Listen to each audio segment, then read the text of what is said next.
इस वीडियो में भी हम लोग ए ट्रम्प ऑफ सर्जरी के इम्पॉर्टेंट क्वेश्चन को देखने वाले हैं। तो आइए पहले क्वेश्चन पर। तो देखिए पहला क्वेश्चन क्या है। What kind of a person do you think the narrator A veterinary surgeon is. Narrator जो एक वेटनरी सर्जन है, मतलब नरेटर एक जानवर का डॉक्टर है, तो आप क्या सोचते हैं कि वो किस तरह का व्यक्ति है। Would you say he is tactful as well as full of common sense?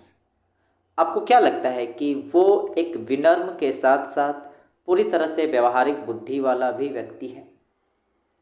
तो आइए इसका जवाब जानते हैं। The narrator veterinary surgeon is a capable and wise person. लेखक जो एक जानवरों का डॉक्टर है वो एक योग्य और बुद्धिमान डॉक्टर है। ही हैंडल्स ट्रिकी प्रॉपरली। वो ट्रिकी को अच्छे तरीके से संभालता है। वी सोच that he is sincere about his profession. इससे ये पता चलता है कि वो अपने काम के प्रति ईमानदार है।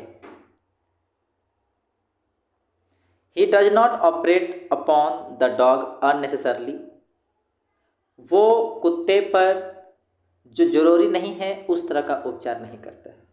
बेकार के कुछ भी कार्य उस पर नहीं करता है, मतलब जो अननेसेसरी है ऐसा कुछ भी डॉग पर नहीं करता है। जो उचित है वही चीज़ उपचार करता है। And cures him by altering his diet and activities. और वो कुत्ते को कैसे सुधारता है, उसको कैसे संभालता है, उसके भोजन में परिवर्तन करके, उसकी एक्टिविटीज़ में परिवर्तन करके, मैंने उसके क्रियाकलापों पर, उसके कार्यों पर, उसके भोजन पर बदल के उसको संभालता है। He is a tactful person. वो एक विनम्र व्यक्ति है। डॉक्टर जो है वो एक विनम्र व्यक्ति है। As he knew exactly how to convince Mrs Pomfrey to hospitalise Tricky for the surgery. क्योंकि वो एग्जैक्टली वो सटीक तौर पे वो जानता था कि कैसे मिसेस पॉम्फरी को समझाया जाए कि ट्रिकी को सर्जरी के लिए हॉस्पिटलाइज करना होगा, उसे हमारे यहाँ सर्जरी पे भेजना होगा उसके इलाज के लिए, उसके उपचार के लिए। तो उसको पता था कि कैसे समझाना है मिसेस पॉम्फरी को, जो कि मिसेस पॉम्फरी कौन है, ट्रिकी के मालकिन।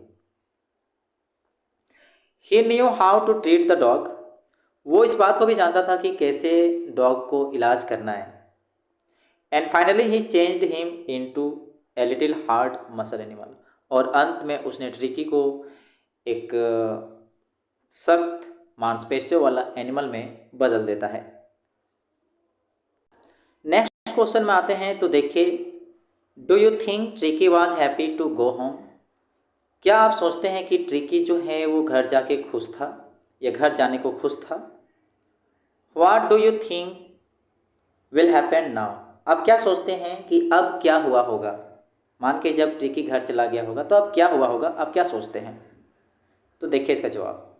Yes Tricki was very happy to go home. हाँ, ट्रिकी घर जाके बहुत खुश था, घर जाने को बहुत खुश था वो। It jumped out of the narrator's arm and leapt into Mrs. Pomfrey's lap as soon as it saw her। जैसे ही ट्रिकी ने अपनी मालकिन मिसेस पॉम्फ्री को देखा तो वो नरेटर के बाहों से उछल कर सीधे अपने मालकिन के गोदी में छलांग मारता है। It licked her and barked. उसके बाद वो उसको चाटने लगता है, उस पर भौंकने लगता है, मतलब अपने दुलार प्रकट करने लगता है, अपना प्यार प्रकट करने लगता है। After this Mrs Pumphrey takes good care of the dog. इसके बाद मिसेस पॉम्फ्री जो है ट्रिकी को अच्छे से ख्याल करती है। And does not feed it a lot. और उसे अब अधिक नहीं खिलाती है। नेक्स्ट क्वेश्चन में आते हैं। तो देखिए, is the narrator as rich as Tricki's mistress. क्या नरेटर जो लेखक जो है क्या ट्रिकी के मालकिन के जैसा अमीर है। तो आइए समझते हैं। तो आंसर में आता है नो, नहीं। The narrator is not as rich as Tricki's mistress Mrs Pumphrey. Tricki की जो मालकिन जो मिसेस पॉम्फ्री है वो जितना अमीर है उस तरह का अमीर नरेटर नहीं है। We can say so because the narrator seems fascinated by how lavishly Mrs. Pomfrey spent on the well-being and maintenance of her pet। ऐसा हम इसलिए कहते हैं क्योंकि यहाँ दिखाई पड़ता है कि नरेटर्स जो हैं मिसेस पॉम्फ्री के द्वारा अपने पालतू पशु पर जो बहुत ज़्यादा जो खर्च कर रही हैं,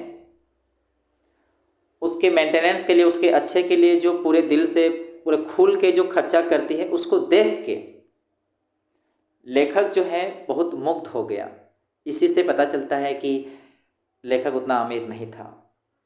और भी है, देखिए, he is usually surprised by the enriching item she sends for tricky.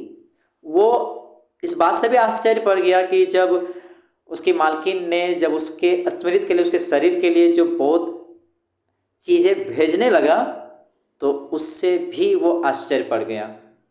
As he can not afford them for himself, और इतना खर्चा वो खुद से उस पर नहीं कर सकता था।